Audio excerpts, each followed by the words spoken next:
This is the video game Frog coming at you from the Frog Pit. Today, we're going to be talking a little bit about Ash and Steel, a new indie RPG that just hit Steam.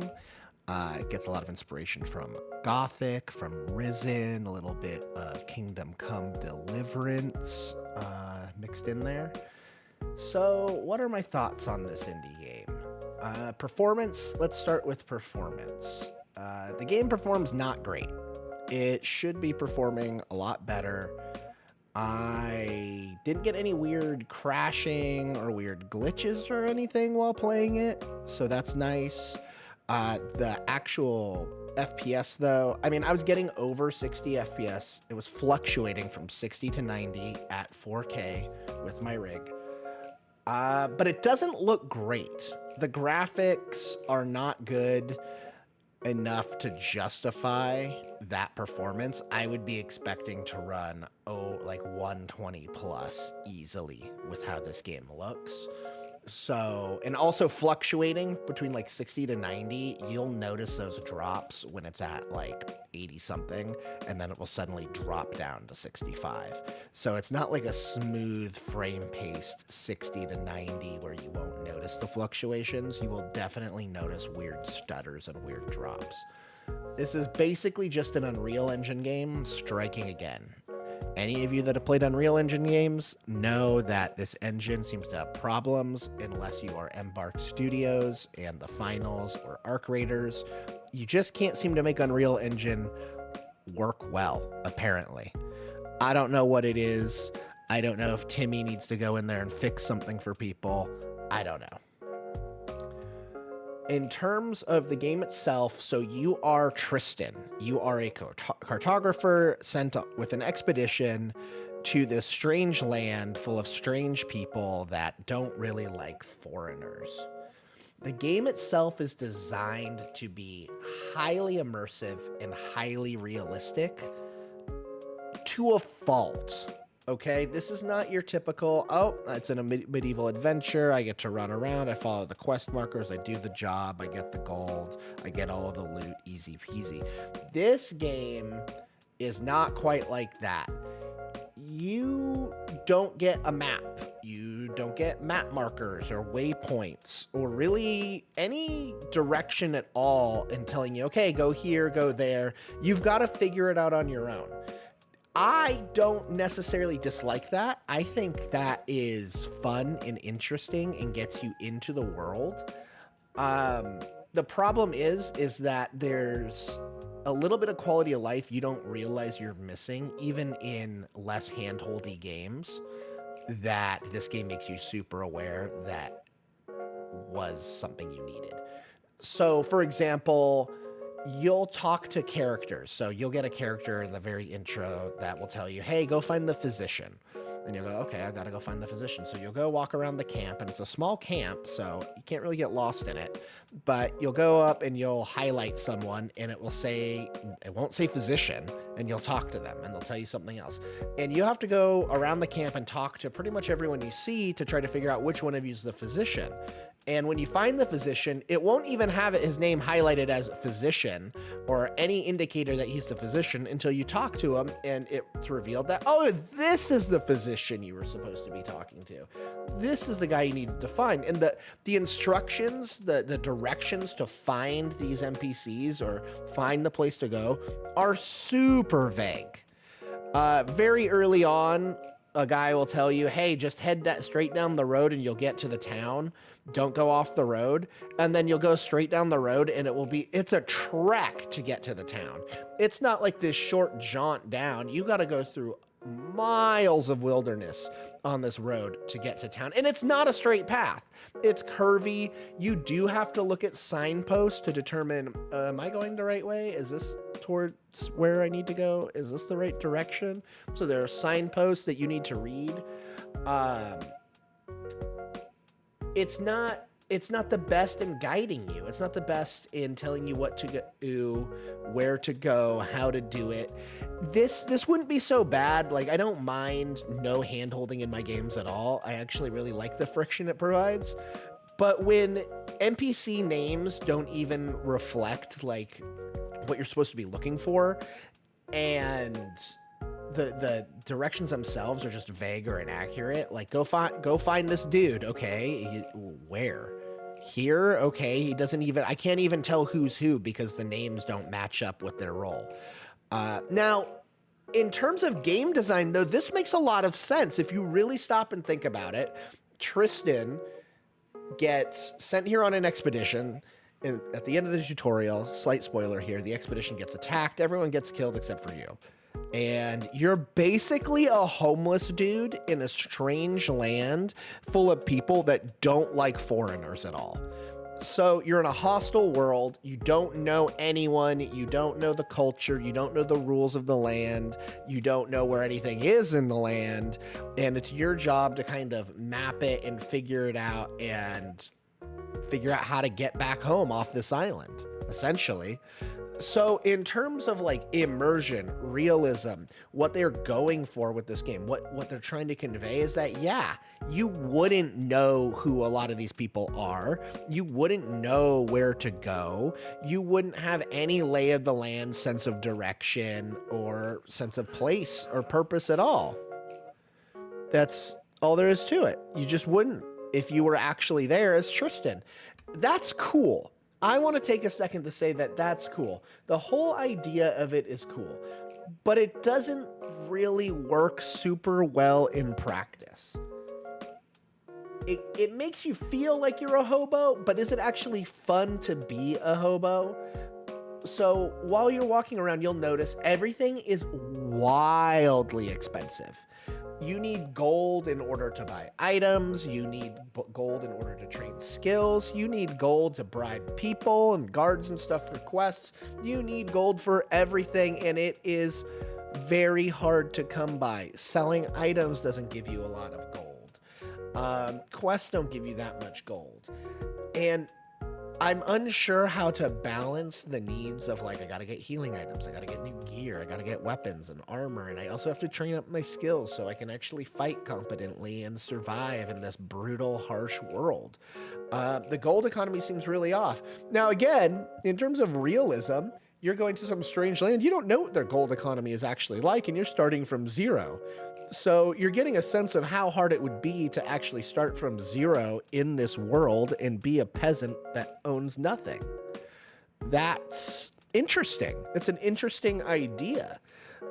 I just think that in terms of execution, it leaves a lot to be desired. It's not necessarily fun starting from nothing and having no idea what to do, where to go, how to do anything. And on top of that, you can't just like openly, freely explore technically.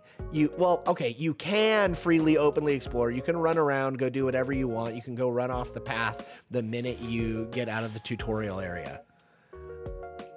The problem is that everything is really dangerous off the path. The first enemies you fight will kill you in a few hits. You will have to fight more than one of them at a time usually, and the combat system is just not really built for anything more than like one-on-one fighting. You're essentially dodging or blocking attacks with timing based on the enemy's animations and then taking a swing. You have a stamina bar that you have to manage. And enemies do a ton of damage to you, and there's not a lot of healing. There's no auto health regen. You have to use food or healing potions, which you have to find or craft. And it's rough, man.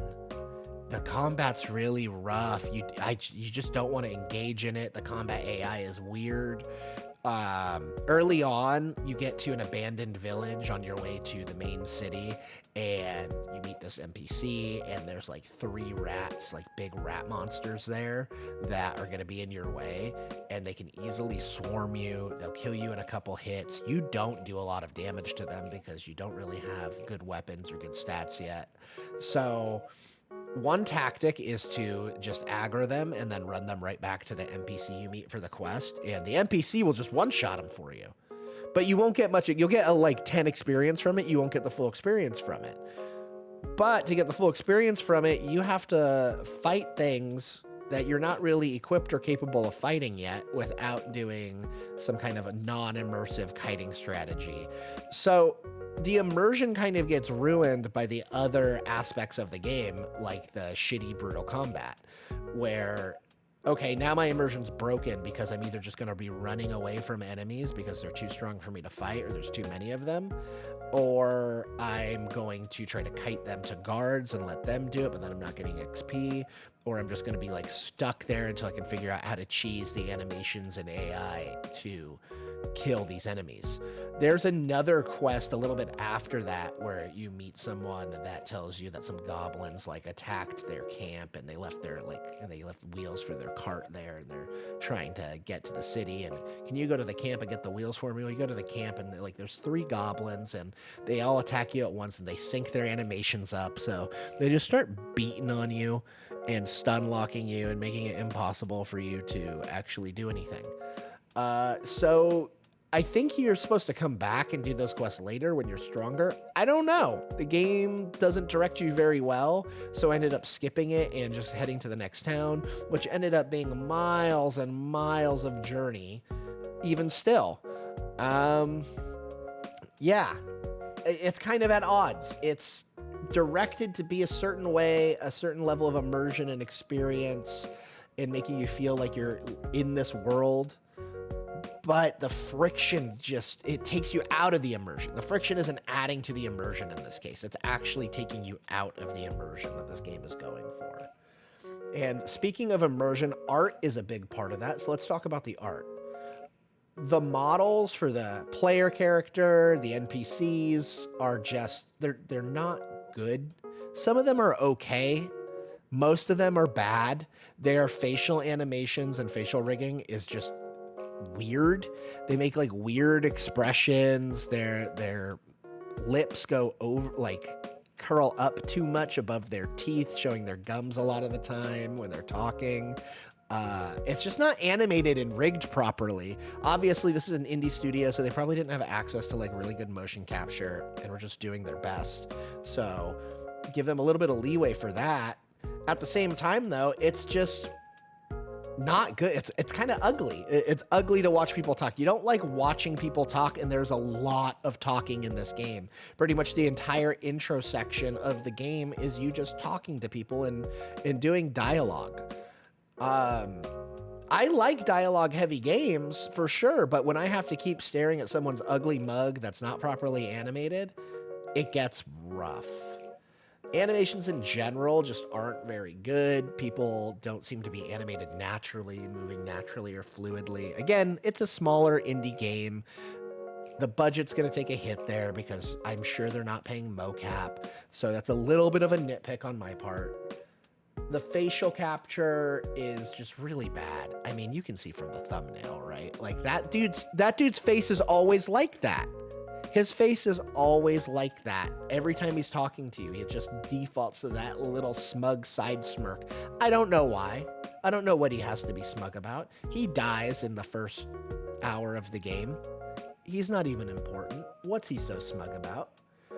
The environments look pretty good most of the time. They actually look pretty decent, and you can get immersed in the environments themselves, the forest that you start out in. It feels large. It feels like a big, bustling world with all sorts of adventures to get into and mysteries and secrets to find. Absolutely, the environment art gives you that sense. It lets you get into the game, doesn't distract from it. And the voice acting is really good, actually surprisingly good. They may not have had great animators on this team, but they had great amateur voice actors, because none of the voices I heard made me cringe or feel like, oh, this is just a programmer doing voice acting because they don't have anyone to do it. All the voice acting I've heard so far was actually really good, high quality voice acting that you would think you would find in any AAA game. So kudos for that. That helps draw you in and helps make the bad player and NPC models and facial animations and just general animations hurt less.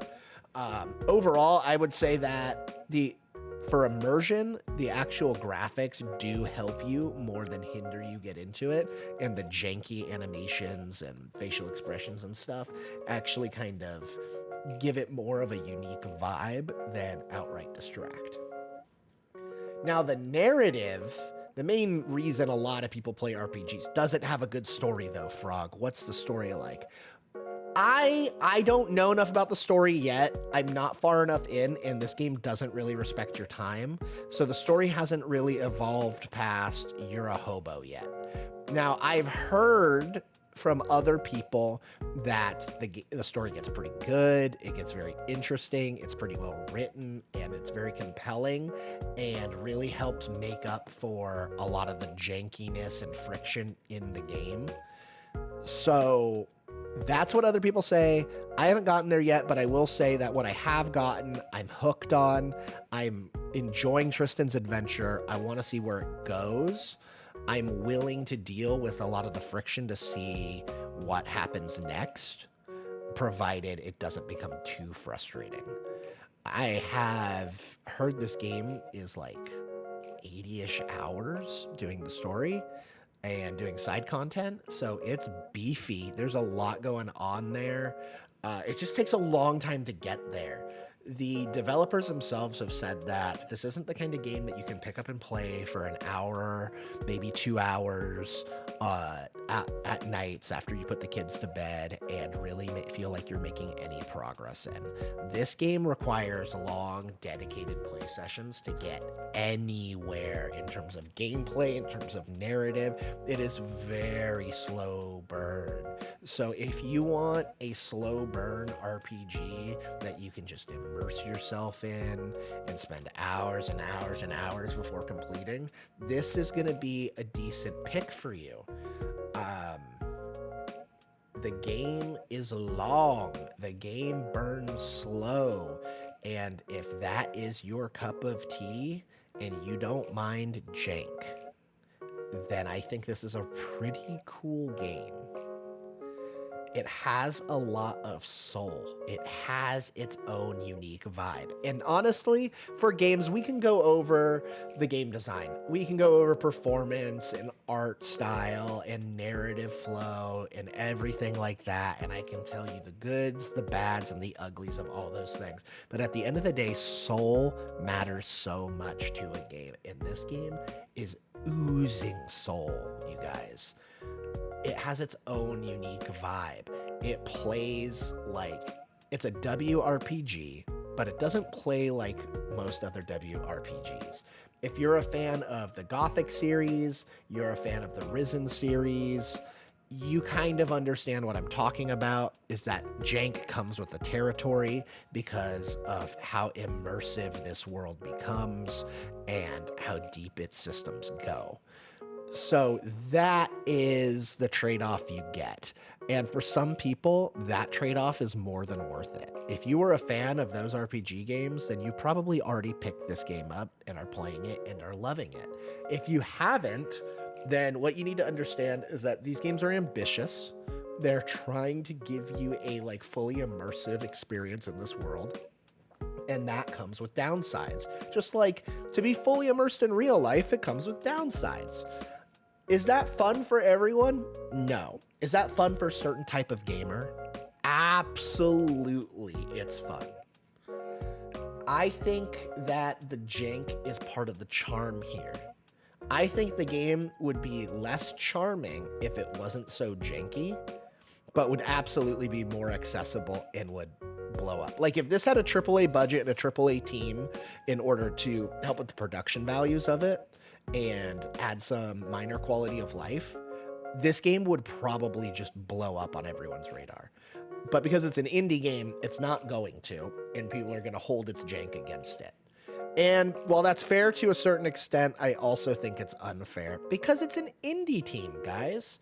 And the fact that they made a game this big with this much ambition and this much vision attached to it, that speaks to the developer. Even if it's not your cup of tea, this should tell you that the developer is someone that cares about making games, loves games, and sees them for the unique art form that they can truly be. And that should be celebrated 100%. If you are into quirky and janky RPGs with strong writing and no hand-holding, this is going to be a must-buy game for you. Otherwise, I would say wait for some patches if you need more quality of life. The dev has said they're going to do more patches, and and just skip entirely if you don't have tolerance for jank or friction.